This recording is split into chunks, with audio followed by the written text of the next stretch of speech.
தமிழ்நாட்டுல எல்லாமே சேஞ்ச் ஆயிடுச்சு. உங்க நகையையும் சேஞ்ச் பண்ணுங்க. உங்க பழைய நகைக்கு கிராமுக்கு 150 ரூபாய் கூடுதலா வாங்கி புது நகை எடுத்துக்கோங்க. அதே கம்மி சேதாரம் தான் உங்க லலிதால மட்டும்தான். இந்த ஆடிக்கு நம்ம சென்னை சில்க்ஸ்ல up to 50% off combo offer, uniform sari collections எல்லாம் சேர்ந்து சேவிங்ஸும் பிளாஸ்ட், கலெக்ஷன்ஸும் பிளாஸ்ட்.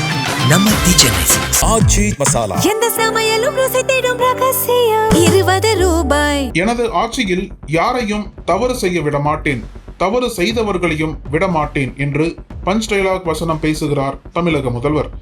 ஆனால் அவரது கட்சி நிர்வாகிகளோ மாவட்டம் தோறும் கட்சி பதவிகளை விற்பனை செய்து பணம் சம்பாதித்து வருவதாக குற்றச்சாட்டு எழுகிறது. கள்ளக்குறிச்சி மாவட்டம் தியாகதுருகம் ஒன்றியம் வட தெரசலூர் கிராமத்தைச் சேர்ந்தவர் மகேந்திரன். நடிகர் விஜயின் தீவிர ரசிகர். தமிழக வெற்றி கழகம் ஆரம்பித்த பிறகு கட்சி வளர்ச்சிக்கு நிறைய செலவு செய்ததோடு பொதுமக்களுக்கான நலத்திட்ட உதவிகள், கட்சி மாநாடு போன்ற நிகழ்ச்சிகளுக்கு ரசிகர்களை அழைத்துச் செல்வது என பல்வேறு செலவுகளை செய்து வந்துள்ளார். சமீபத்தில் சமூக வலைதளத்தில் கட்சி நிர்வாகிகள் மீது அவர் புகார் தெரிவித்துள்ளார். அதில் தியாகதுருகம் தெற்கு ஒன்றிய செயலாளர் விஜய் செந்திலிடம் சென்று, ஒன்றிய இளைஞரணி செயலாளர் பதவி வழங்குங்கள், கட்சியில் எனக்கு ஒரு அங்கீகாரம் கிடைக்கும் என்று கேட்டேன். அதற்கு செந்தில் 3 லட்சம் ரூபாய் கொடுத்துதான் நான் பதவி வாங்கியுள்ளேன். உனக்கு பதவி வேண்டுமென்றால் 50,000 ரூபாய் கொண்டு வா. மேற்கு மாவட்ட செயலாளர் பிரகாஷை சந்தித்து உனக்கு பதவி கிடைக்க ஏற்பாடு செய்கிறேன் என கூறினார். இது குறித்து கள்ளக்குறிச்சி எம்எல்ஏ அருள் விக்னேஷ், மாவட்ட செயலாளர் பிரகாஷ் ஆகியோரிடம் நேரில் புகார் தெரிவித்தேன். அவர்கள் நீங்கள் ஒன்றிய செயலாளரிடம் போய் பேசிக் கொள்ளுங்கள் என்று திருப்பி அனுப்பிவிட்டார்கள். பிறகு மீண்டும் ஒன்றிய செயலாளரிடம் வந்து கேட்டபோது ஒரே ஊரில் 2 பேருக்கு பதவி வழங்க முடியாது என்று கூறினார். விஜய் செந்தில் ஒன்றிய செயலாளர், அவரது தம்பி ஒன்றிய இளைஞரணி பொறுப்பாளர். இப்படி அவரது குடும்பத்திலேயே 2 பதவிகள். இதேபோல் பல்வேறு கிராமங்களில் 2-3 பதவிகளை கொடுத்துள்ளார். எனக்கு மட்டும் ஒரு கிராமத்தில் 2 பதவி கொடுக்க முடியாது என்று முரண்பாடான காரணத்தை கூறுகிறார். அதோடு நான் 3 லட்சம் கொடுத்துதான் ஒன்றிய செயலாளர் பதவி வாங்கினேன். 3 லட்சம் ரூபாய் கொடுத்துவிட்டு அந்த பதவியை நீ வாங்கிக்கொள் என்றார். சரி, 50,000 பணம் கொடுக்க வேண்டுமானால் அதை யாரிடம் கொடுப்பது என்று கேட்டபோது, நான் கட்சிக்காக 50 லட்சம் செலவு செய்துள்ளேன், உனக்கு பதவி வேண்டுமானால் நீ என்னிடம் தான் தர வேண்டும் என்று கூறினார்.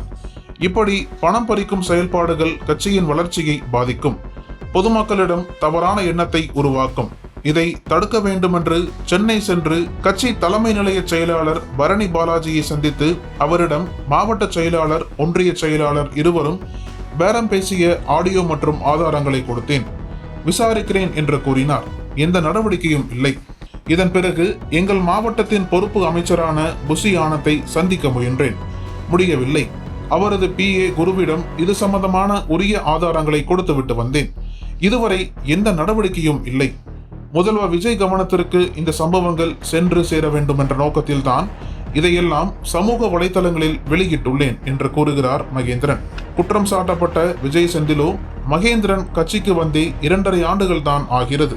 நான் ரசிகர் மன்றமாக இருந்த காலத்திலிருந்து சுமார் 28 ஆண்டுகளுக்கு மேலாக ரசிகர் மன்றத்திலும் கட்சியிலும் பயணித்து வருகிறேன். மகேந்திரன் பெங்களூருவில் கான்ட்ராக்ட் எடுத்து வேலை செய்கிறார். அவ்வப்போதுதான் ஊருக்கு வருவார். அதனால் கட்சி பணிகள் செய்வதற்கு சரியாக வராது என்று கூறினேன். இருந்தும் மாவட்ட செயலாளரிடம் அழைத்து சென்று அறிமுகப்படுத்தினேன். அதன் அடிப்படையில் அவரது உறவினருக்கு மாவட்ட செயற்குழு பொறுப்பு பெற்றுக் கொடுத்தார். மகேந்திரன் தனது ஊரில் உள்ள அரசு மேல்நிலைப் பள்ளியில் பெற்றோர் ஆசிரியர் கழக தலைவராக பதவி பெற்றுத் தரும்படி கேட்டார். அதற்கு வயது போதாது, அனுபவமுள்ள வயது மூத்த நபர்கள் தான் சரி என கட்சி தலைமை கூறியுள்ளது என்பதை எடுத்து கூறினேன். தனக்கு அந்த பதவி கிடைக்கவில்லை என்ற கோபத்தின் காரணமாக அவர் என் மீது அவதூறாக மீடியாக்களில் பேசி வருகிறார். நான் கட்சி பொறுப்புகள் வழங்க யாரிடமும் பணம் வாங்கவில்லை. கட்சிக்காக நான் 3 லட்சத்திற்கும் மேல் செலவு செய்துள்ளேன் என்றுதான் மகேந்திரனிடம் கூறினேன். அதை திரித்து கூறுகிறார்.